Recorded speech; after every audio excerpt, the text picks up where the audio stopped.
Finally 3 ঘন্টা ধরে অপেক্ষা করার পর আমাদের ট্রেন চলে আসবে। হ্যালো গাইস, আজকে আমরা যাচ্ছি বর্ধমান থেকে ব্যাঙ্গালোর, ঠিক আছে। আমাদের গাড়ি এসে দেখো, আমাদের বগি নাম্বার হলো B6, আমাদের বগি নাম্বার B6। আমরা সামনে আস্তে আস্তে এগিয়ে যাই, কারণ আমাদের তো সিট আগে থেকে আছে, তাড়াহুড়ো করার কিছু নেই। দেখো সামনে গিয়ে এই দুটো দাঁড়িয়েছে দুজন, ঠিক আছে। তো এই দাদা, ওনারা দাদা হয়। ভিতরে ঢুকতে গিয়ে দেখি আমাদের বাথরুমের পাশে গেট পড়েছে, মানে প্রথম গেটের দিকে আমাদের সিটটা।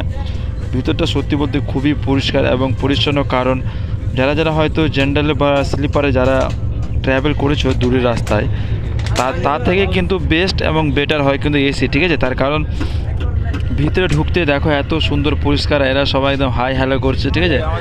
আর আমরা ঢুকেছি, ঠিক আছে। আমাদের 3টা সিট রয়েছে, 78, 69 আর একটা জানে কত, ওটা মনে পড়ছে না, ঠিক আছে।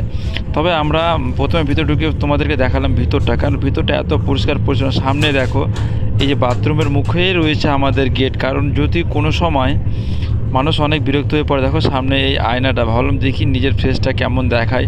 তার কারণে তো আমরা সারা রাত ঘুমাইনি, এর আগের ব্লকে তোমরা দেখেইছো।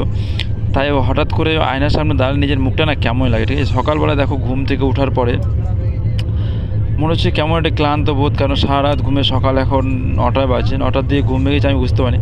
কিন্তু দেখো এই বেডে একটা পার্সোনাল জিনিস যেটা রয়েছে, যে যদি তোমার কেবিনে লাইট বন্ধ করে দেয়, তাহলে এটা পার্সোনাল লাইট, যেটা তুমি চালিয়ে তুমি নিজের কোনো কিছু খুঁজে নিতে পারো, ঠিক আছে।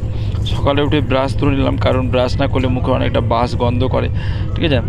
তারপরে দেখো এখানে যে হাত ধোয়া বা মুখ ধোয়া বেসনটা রয়েছে, সেটা সত্যি খুব ভালো এবং খুব পরিষ্কার। দেখো অন্য অন্য বেসনে যদি তুমি ব্যবহার করো, জলটা খুব জোরে বের হয়, বুঝলা, মনে হবে ছিটে হয়তো তোমার সব কিছু ভিজে যেতে পারে।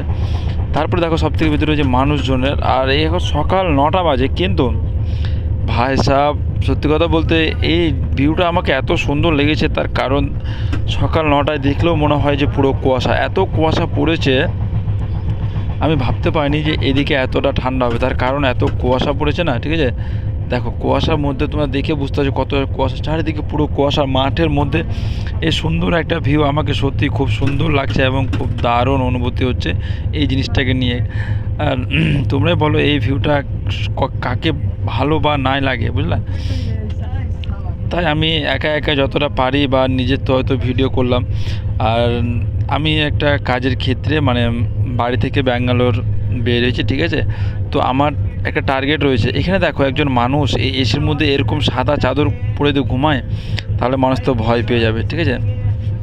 কিন্তু কিছু করার নেই। আমাকে অনেক মানুষও বলেছে, ভাই তুই এটা কী করছিস, ব্লগিং করছিস? আমি বললাম হ্যাঁ, আমি শুরু করেছি, মানুষকে কিছু দেখানোর চেষ্টা করছি, ঠিক আছে। আর সর্বপ্রথমত সকাল সকাল ঘুম থেকে উঠে নিজের মুখটা আয়নায় দেখতে নেই, তবুও ভাবলাম যে সারা রাতের ঘুমের যে চাপ, মানে এত ঘুম পেরেছি বলা কথা, চোখ মুখগুলো মনে হচ্ছে ফুলে ফুলে আছে, ঠিক আছে। তারপরে দেখো তোমরা একে চিনো কিনা বলতে পারবো না। আর আমি ব্রাশ করতে করতে একটু ব্লগিংটা করে নিলাম, কারণ যখন এত কিছু দেখাচ্ছে তোমাদেরকে, তো এটা দেখানোটা অনেক প্রয়োজন, ঠিক আছে। এবার ভেবো না যে আমরা কি কোনোদিনও ব্রাশ করি না, বা আমরা কি কোনোদিন ব্রাশ করিনি যে তুমি দেখাচ্ছ, সেটা না।